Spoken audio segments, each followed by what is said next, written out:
बहनों, वो देश देख रहे हैं, मैं देख रहा हूँ। आज आप देखे जा रहे हो, लोग देख रहे हैं। महंगाई पहले चरण पे आ चुकी है, बेरोजगारी पहले चरण पे आ चुकी है। तो बताइए ये मुद्दे पे मैं कह रहा हूँ मोदी जी इलेक्शन करा ले तो 1% जीतने वाले नहीं है। बच्चों का पास डिग्री है, अमित शाह जी कहते हैं पकोड़े तल लो। व्हाट इज यार, कौन से पद पे बैठे? आप अपने बेटे से क्यों नहीं पकोड़े तलाते? उसको तो बैट भी पकड़ नहीं आता, आपने अध्यक्ष बनवा दिया उसको। दोस्तों नमस्कार, इस समय हम दिल्ली के लाल किले के सामने मौजूद हैं। लोकसभा चुनाव 2024 को लेकर के जनता से हम जानने की कोशिश करेंगे। वहीं इंडिया गठबंधन में भी कई दल हैं। वहीं अगर इंडिया गठबंधन की बात की जाए तो उसमें भी अब तक जो है प्रधानमंत्री का क्या फेस होगा, अब तक जो है उसका भी कोई फेस सामने नहीं आया है। लेकिन लोकसभा चुनाव 2024 को लेकर के क्या मुद्दे होने चाहिए वो हम जनता से जानने की कोशिश करेंगे। क्या लगता है 2024 में क्या मुद्दे होने चाहिए? 2024 में मुद्दे तो मैन फैक्ट होने चाहिए। महंगाई, बेरोजगारी, एजुकेशन इन्होंने खत्म करते जा रहे हैं। सरकारी स्कूलों को बंद करते जा रहे हैं। तो बताइए कहाँ से देश विकास कर लेगा? जब हमारे गरीब मिडिल कैटेगरी के लोग पढ़ने लिख नहीं पाएंगे तो कहाँ से देश आगे बढ़ेगा? उनका तो सपना वो और रिक्शा चलाने वाला बन जाए और नीचे आएगा ना देश। ठीक है, महंगाई पहले चरण पे आ चुकी है, बेरोजगारी पहले चरण पे आ चुकी है। तो बताइए ये मुद्दे पे मैं कह रहा हूँ मोदी जी इलेक्शन करा ले तो 1% जीतने वाले नहीं है। ये मुद्दों की बात उठा ले जो पहले लेके आते थे 2014 से पहले। भाई बहनों, वो देश देख रहे हैं, मैं देख रहा हूँ। आज आप देखे जा रहे हो, लोग देख रहे हैं। यही हो रहा है ना, आज हर चीज को प्राइवेटाइजेशन करते जा रहे हो और लोग देख रहे हैं। कोई कहने वाले नहीं है। तानाशाही चल रही है, हद पार कर दी तानाशाही की। लेकिन राहुल गांधी जो लगातार जो नया यात्रा कर रहे हैं, अब जो युवा बेरोजगार है उसके लिए कह रहे हैं कि जो है जो उसके पास अगर डिग्री है, चाहे वो ग्रेजुएशन की डिग्री हो या फिर डिप्लोमा होल्डर हो, एक साल में जो है 1 लाख रुपया दिया जाएगा अप्रेंटिसशिप के तौर पे।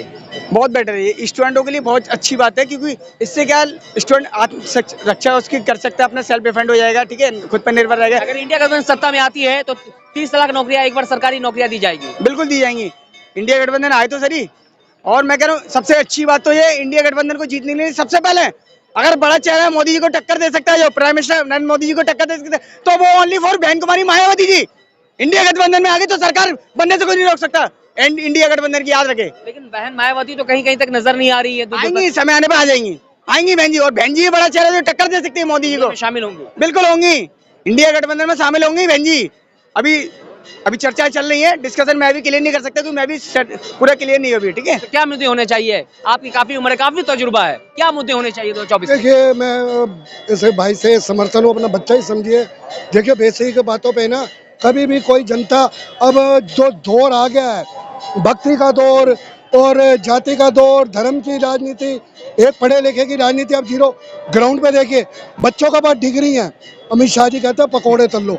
व्हाट इज यार, कौन से पद पे बैठे? आप अपने बेटे से क्यों नहीं पकोड़े तलाते? उसको तो बैट भी पकड़ नहीं आता, आपने अध्यक्ष बनवा दिया उसको। तो ये जो लॉजिकल पॉइंटों पे बातें नहीं करके ना सरकार माइंड जो डिवाइड करती है इस मुद्दे पे। अभी मैं पीछे काफी नारा सुनता भी तक आया हूँ, सबका साथ सबका विकास। ओ माय गॉड, कितने जुमले देते हैं यार, इन्हें तो शर्म भी नहीं आती है, झूठ बोलते। अभी परसों एक आपने नमाज का, राहुल गांधी जो लगातार जो है भारत जोड़ो यात्रा कर रहे हैं, वो नारा देते हैं कि मोहब्बत की नफरत के बाजार में मोहब्बत की दुकान खुलेगी, शोरूम खुलेगा। देखिए ये तो लॉजिकल पॉइंट है। हमने 10 साल के बाद, 10 सालों में भाई साहब जो राजनीति नफरत की है ना, ये हमने आज तक 15वें प्रधानमंत्री जी है, इंदिरा के टाइम से देख रहे हैं। उस टाइम भी वोटिंग होती थी, इलेक्शन में। आज की राजनीति इतनी गंदी हो गई है भाई साहब, एक दूसरे को गोली मारने की नौबत आती। अटल जी की राजनीति देखी, सदन में लड़ रहे हैं, बाहर आके अरे सर चाय तो पी लो यार, सदन का काम सदन में। कितनी प्यार था, कितनी मोहब्बत थी। अब तो इतनी नफरत हो गई, सबका साथ सबका विकास। अभी मेरे का शायद आपने सबने कवर करा होगा, जो परसों नमाज पढ़ी जा रही थी, नमाजियों की बात बहुत पीड़ा हुई। On the road Delhi police का एक कुत्ता भी होगा ना, जानवर भी, हम तब भी ये हरकत नहीं करेंगे।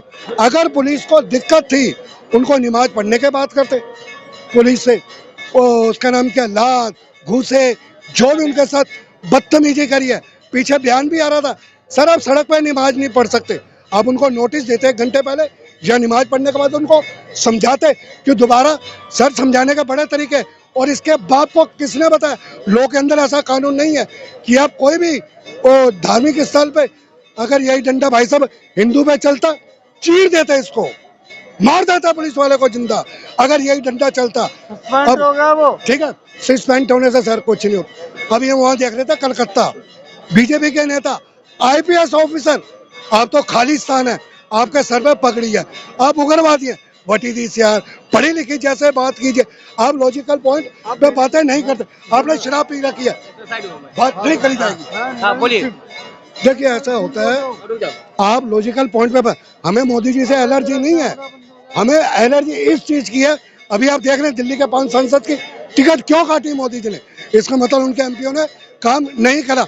हम सरकार चाहते 500 साल तक मोदी जी रहे, हजारों साल तक रहे। आप गरीबों के मुद्दे सुनिए, नॉर्मल आदमी के मुद्दे सुनिए। सस्पेंड तो कर दिया गया पुलिस वाले को। अरे सर, मेरे ये पूरे डिपार्टमेंट, कमिश्नर को भी सस्पेंड करना चाहिए, गृह मंत्री को एक्शन लेना चाहिए था इस पे। इतना बड़ा आपने विरोध कैसा करा? अगर यही कोई हिंदू अगर आस्था वाला होता, सरदार का होता, तो कहाँ पे होता? ये मतलब एक सबका साथ सबका विकास नहीं है, ये जतराता है कि आप एक कौम के साथ गलत एक्शन कर रहे। ये मेरे कहने का मतलब है। जय हिंद, जय भारत। तो आपने देखा कि यहाँ पे जो नमाजियों को लात मारा जाता है पुलिस वाले के हाथ से, तो उसको लेकर के जो है कुछ लोग विरोध कर रहे हैं कि सस्पेंड करने से काम नहीं चलेगा, बल्कि उनपे कोई उचित कार्रवाई होनी चाहिए। और भी लोग मौजूद हैं, उनसे जानने की कोशिश करेंगे कि जिस तरह से अभी जो नमाज के बाद नमाजियों के साथ जो मामला है वो उसको कैसे देखते हैं। देखिए, जो तुष्टिकरण की राजनीति देश में नहीं होनी चाहिए, और जिस तरह से सरकार विफल है, जिस तरीके से सरकार आज अपने कामों का रिपोर्ट कार्ड पेश नहीं कर पा रही है, कहीं ना कहीं सरकार की ये विफलता है। और इसी को छुपाने के लिए सरकार इस तरह के धार्मिक उन्माद फैलाना चाहती है।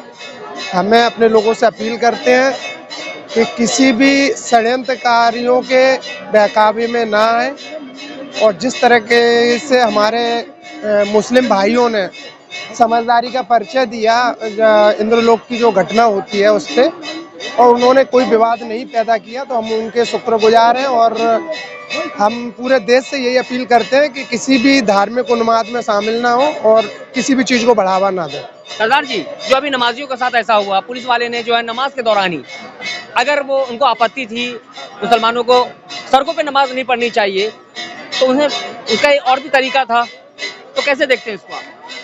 पहली बात तो सड़क पे नमाज होनी ही नहीं चाहिए। आप मस्जिद बनी है वहाँ पढ़ सकते हैं, लेकिन वो पुलिस वाले का तरीका गलत था। तरीका गलत था। आप लात मार रहे हो, इससे इंडिया की रेपुटेशन, छवि खराब हो रही है। सारे वर्ल्ड में यूट्यूब पे, फेसबुक पे सारा वायरल हो रहा है, सारे वर्ल्ड देखा है।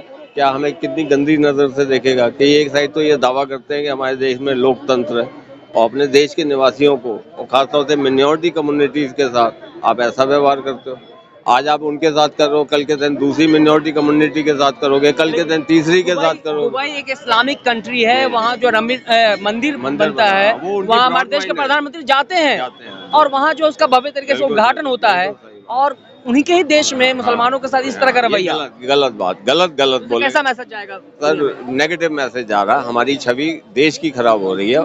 नेताओं को कोई फर्क नहीं पड़ता, लेकिन अल्टीमेटली हमारे इंडिया की रेपुटेशन बाहर विदेशों में खराब हो रही है कि हम अपने नागरिकों के साथ कैसा व्यवहार करते हैं। ठीक है, वोट पड़ रहे थे, आप मना कर सकते थे कि मत पढ़िए, अगले हफ्ते से आप नहीं नजर आने चाहिए, लेकिन आप लात मार रहे हो, वो भी नमाज पढ़ते हो। चलो